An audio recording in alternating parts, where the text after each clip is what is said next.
नमस्कार प्यारे दोस्तों, स्वागत है आप सभी लोगों का विद्यार्थी कम्युनिटी के आपके अपने यूट्यूब चैनल पर। आप लोगों को मालूम ही होगा कि सीजीपीएस से प्री का एग्जाम बहुत ही नजदीक आने वाला है। तो हमारी जिम्मेदारी बनती है कि हम कम से कम छत्तीसगढ़ का पोर्शन अब कंप्लीट कर कर हमें रखना चाहिए। जब एग्जाम नजदीक आएगा तब हम जो है आप लोगों के लिए इंडिया से संबंधित जो भी करंट अफेयर जो आपके सब्जेक्ट जैसे कि पॉलिटी हो गया, आपके जो होती इकोनॉमिक्स हो गया, हिस्ट्री हो गया, साइंस हो गया, सबका जो होते हैं आपको क्लास फ्री ऑफ कॉस्ट हमारे यूट्यूब चैनल पर दिया जाएगा। तो चलिए आज का सेशन हम स्टार्ट करते हैं। आज का जो हमारा महत्वपूर्ण टॉपिक है वो है हमारा छत्तीसगढ़ में वन्यजीव और वन्यजीव से संबंधित तो समस्त क्वेश्चन। और आगे जो ये सामान्य जानकारी चलिए आगे हम जो पूरे डीप में जाकर छत्तीसगढ़ का पूरा एनालिसिस करेंगे आप लोगों से। आपको मैं इतना पढ़ाऊंगा कि छत्तीसगढ़ का कोई भी क्वेश्चन जो है कहीं से मैं जो पढ़ा रहा हूँ उससे बाहर नहीं आएगा। बस आप लोग कंसिस्टेंसी जो है रेगुलर वीडियो को देखते चलिएगा, ठीक।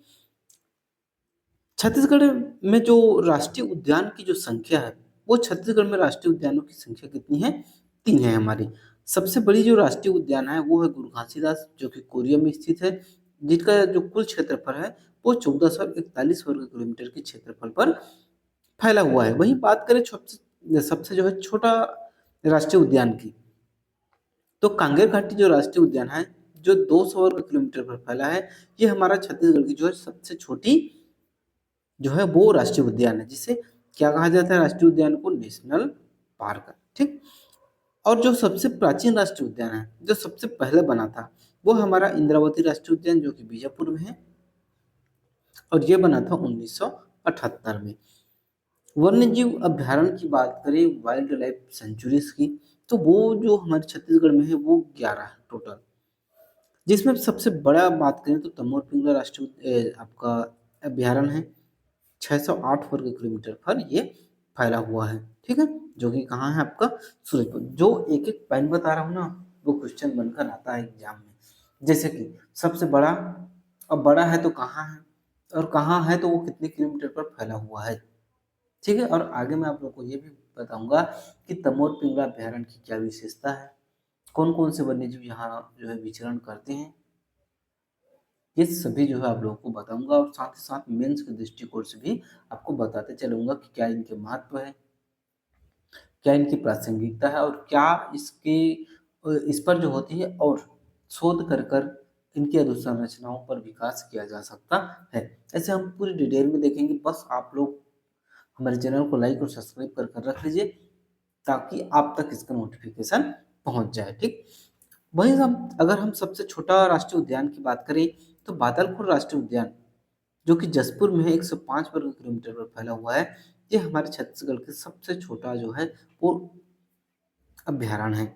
वहीं सबसे प्रथम अभ्यारण्य की बात करें तो सीता नदी अभ्यारण्य जो 1974 में बनी थी, और सबसे नवीन जो है वो भोरमदेव जो कि कवर्धा में है, 2001 में बना है, ठीक है। इसके बाद छत्तीसगढ़ में कोई भी अभ्यारण्य अभी तक 25 वर्षों में नहीं बन पाया है। अब बात करें जो है सबसे बड़ा टाइगर रिजर्व की, तो टाइगर रिजर्व की सबसे बड़ा है वो है हमारा गुरु घासीदास जो कि हाल ही में बना है।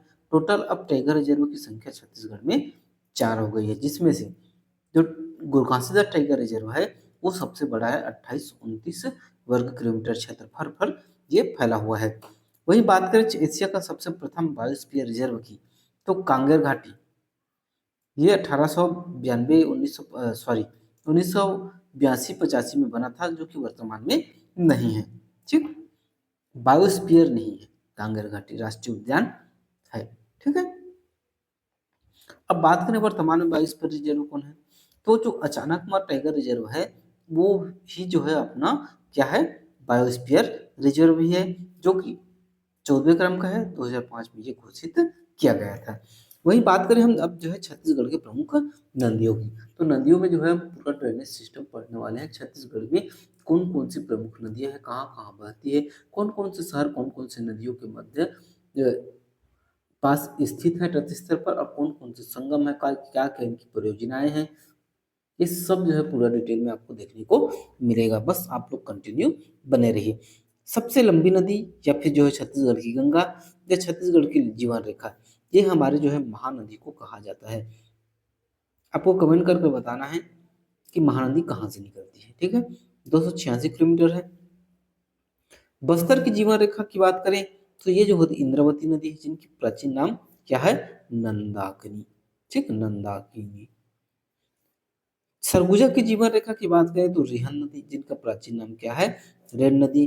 छत्तीसगढ़ में बहने वाली सबसे लंबी नदी की बात करें तो छत्तीसगढ़ में जो बहती है, जो छत्तीसगढ़ से ही निकलती है और छत्तीसगढ़ तक ही बहती है, तो वो है हमारी शिवनाथ नदी, जो 290 किलोमीटर तक जो है वो बहती है। ठीक है, वही सबसे प्रदूषित नदी की बात करें तो संखनिधि नदी, आपकी संखनी नदी, जो कि दंतेवाड़ा में है, और पानी का रंग क्या है, रक्ता पानी की लाल रंग है।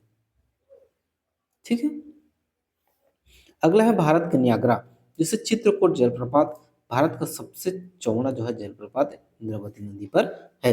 वहीं हम छत्तीसगढ़ की सबसे ऊंचा जलप्रपात की बात करें तो तीरथगढ़ जलप्रपात है, जो मुनगा नदी पर स्थित है, जिसे भारत का न्यागरा कहा जाता है। ठीक है,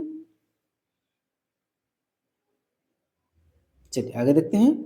छत्तीसगढ़ में जो है सर्वाधिक जल अपवाहित नदी कौन सी है, तो महानदी। महानदी की जो ड्रेनेज सिस्टम है ना, वो 50% टोटल कवर करती है छत्तीसगढ़ को। तो छत्तीसगढ़ की जो सबसे बड़ी नदी है वो महानदी है, और छत्तीसगढ़ में ही प्रवाहित होती है। साथ साथ जो है ये उड़ीसा भी जाती है। पश्चिम बंगाल के पास जो है ये सुंदरवन की जो डेल्टा है, वहां पर जाकर ये जो होती है बंगाल की खाड़ी में मिल जाती है। ठीक, चलिए आगे देखते हैं। अब हम बात करें छत्तीसगढ़ की प्रमुख गुफाओं की, तो सीताबेंगरा की जो गुफा है, जो रामगढ़ पहाड़ी है, वो छत्तीसगढ़ की सबसे प्राचीनतम नाट्यशाला, जिसे क्या कहा जाता है, थिएटर। ठीक, वहीं सरगुजा की जो है इसे अजंता भी कहा जाता है। बात करें जोगीमारा गुफा की, तो ये भारतीय चित्रकला के वरुण मंदिर के नाम से जाना जाता है। जो सिंगनपुर की गुफा की बात करें तो छत्तीसगढ़ का भीमबेटका कहा जाता है। क्या कहा जाता है, भीमबेटका कहा जाता है। चलिए आगे देखते हैं। आगे जो है कुछ पुरस्कार हैं, कुछ महत्वपूर्ण पुरस्कारों को हम जो है वो देखने वाले हैं। जैसे कि पद्मश्री से सम्मानित जो प्रथम व्यक्ति छत्तीसगढ़ के थे, वो एग्जाम में आ भी गए हैं, ये मुकुटधर पांडे जी थे। ठीक, अब प्रथम जो महिला सम्मानित है वो हमारी तीजन बाई है। अब पद्म भूषण, ये जो है पद्मश्री है ना, पद्म भूषण से सम्मानित प्रथम व्यक्ति जो है वो हबीब तनवीर जी है, जिन्होंने नया थिएटर बनाया था। पूरे हम जो है देखने वाले हैं कौन कौन सी किसकी किसकी रचना है। और पद्म जो है विभूषण से सम्मानित जो प्रथम व्यक्ति है वो तीजन बाई जी है। ठीक है, तीन हमारे चार प्रमुख पुरस्कार आते हैं, भारत रत्न, पद्म विभूषण, पद्म भूषण और पद्म जो है श्री। ठीक है, तो पद्म जो आपके भारत रत्न है वो छत्तीसगढ़ के किसी भी व्यक्ति को, किसी भी महापुरुष को नहीं दिया गया है, जबकि पद्मश्री, भूषण और विभूषण से छत्तीसगढ़ के महान पुरुष जो है वो सम्मानित हो चुके हैं। चलिए आगे देखते हैं। तो आगे जो है तो प्रमुख उद्योग को देख लेते हैं थोड़ा। ठीक है, ये जो जितनी भी क्लास है ओवरव्यू क्लास है, इतनी सामान्य जानकारी आपको समझ के साथ विकसित कर कर ही आगे बढ़ना ज़्यादा इम्पोर्टेंट है। आपको किसी भी टॉपिक को निकाल कर आपको सामने रख दूंगा तो आपको पढ़ने में दिक्कत होगी। पहले ये तो जानिए कि आपको छत्तीसगढ़ की सब्जेक्ट में पढ़ना क्या क्या है, मतलब मैं आज जो पढ़ा रहा हूँ सिलेबस, और सिलेबस में हमारे क्या क्या है, उस ओवरव्यू पॉइंट से आप जो है आप इसे देखिए। आगे जब क्लास होगी तो हम जो है पूरी भूगर्भिक संरचना, ड्रेनेज सिस्टम, छत्तीसगढ़ की अर्थव्यवस्था, छत्तीसगढ़ की कृषि पद्धति और छत्तीसगढ़ की जनजाति, कला, संस्कृति, इतिहास, भूगोल, सब चीज पूरे डीप में हम पढ़ने वाले हैं। आपकी जिम्मेदारी है कंसिस्टेंसी जो है वो बनाते चलिए। ठीक, उद्योग की बात करें तो प्रथम जो उद्योग है वो हमारा सीपी मिल, जिसे बीएनसी मिल भी कहा जाता है, बंगाल नागपुर कॉटन मिल, जो राजनांदगांव में है, वो 1990 से 1992 के मध्य बना था। और इसी पर जो है तीन जो मजदूर मिल आंदोलन हुए थे, जिसमें ठाकुर प्यारेलाल सिंह ने अगुवाई की थी। और इसी के कारण जो है इसे राजनांदगांव से निष्कासित भी होना पड़ा था। फिर भी वो पीछे नहीं हटे थे, उन्होंने रायपुर में रहकर राजनांदगांव के मजदूर मिल आंदोलन में अहम भूमिका निभाई थी। ठीक, चलिए आगे देखते हैं। अब वही बात करें हम जो है प्रथम जूट मिल की, तो मोहन जूट मिल जो कि रायगढ़ में स्थित है, 1935 में यह बना था, और यह हमारी छत्तीसगढ़ की प्रथम जूट मिल रही। छत्तीसगढ़ का प्रथम सीमेंट कारखाना की बात करें तो एसीसी सीमेंट जो जामुल है, वो हमारे छत्तीसगढ़ की प्रथम सीमेंट कंपनी है। ठीक। और वही बात करें छत्तीसगढ़ का प्रथम शक्कर कारखाना, तो भोरमदेव शक्कर कारखाना जो रामोईपुर कवर्धा में है, 2002-3 में बना था। और यहीं से जो गन्ने का जो छोकला बनता है ना, उसी से 6 मेगावाट की बिजली भी उत्पादित की जाती है। एशिया का सबसे बड़ा इस्पात संयंत्र की बात करें तो हमारा जो भिलाई इस्पात संयंत्र है ना, 1955 में बना था। ये हमारे पूरे एशिया की सबसे बड़ी इस्पात संयंत्र है, भारत की नहीं, पूरे एशिया में इतनी बड़ी जो है वो इस्पात संयंत्र अभी तक स्थापित नहीं हो पाई है। एशिया का सबसे बड़ा स्पंज आयरन उत्पादन जो है वो जिंदल जिंदल स्टील पावर जो रायगढ़ में है ना, वो है। ठीक। और छत्तीसगढ़ के शिवाकाशी बोले तो हमारे बिलासपुर को कहा जाता है, क्योंकि यहीं पर जो होती है माचिस की तीली, बम फटाके, मतलब फटाके वाले बम ये बनते हैं। छत्तीसगढ़ में कोसा बुनाई के लिए प्रसिद्ध शहर जो है वो चांपा है। चांपा पर सर्वाधिक जो है कोसा बुनाई की जाती है। ठीक। चलिए आगे बढ़ते हैं। अब हम जो कुछ ऐतिहासिक पृष्ठभूमि पर नजर डालते हैं। छत्तीसगढ़ के प्रथम जो क्षेत्रीय राजवंश थे वो राजहर से तुल्य वंश थे, जिनका जो निवास स्थल था वो आरंग के आसपास था। ठीक। नेक्स्ट है हमारा कलचुरी शासक। तो कलिंग राज जो है ना, वो प्रथम कलचुरी शासक थे, जिन्होंने तुम्बाड़ को अपनी राजधानी बनाई थी 1000 में। एक्चुअली में कलचुरी जो है कहाँ से आए थे, वारंगल से आए थे। ठीक है। चलिए आगे देखते हैं। मराठा, प्रथम मराठा शासक जो थे वो बिंबाजी भोसले थे, और इन्होंने जो है स्वतंत्र रूप से, ये प्रथम और अंतिम भोसला थे जिन्होंने स्वतंत्र रूप से छत्तीसगढ़ में शासन किए थे। ठीक। वही हम प्रथम, इसके बाद जो है जब शासक आए तो सूबेदार प्रथा, ये सब बहुत सारी प्रणाली चली, हम चर्चा करेंगे इतिहास की क्लास में। तो महिपत राव जिनकर जो थे वो प्रथम सूबेदार थे।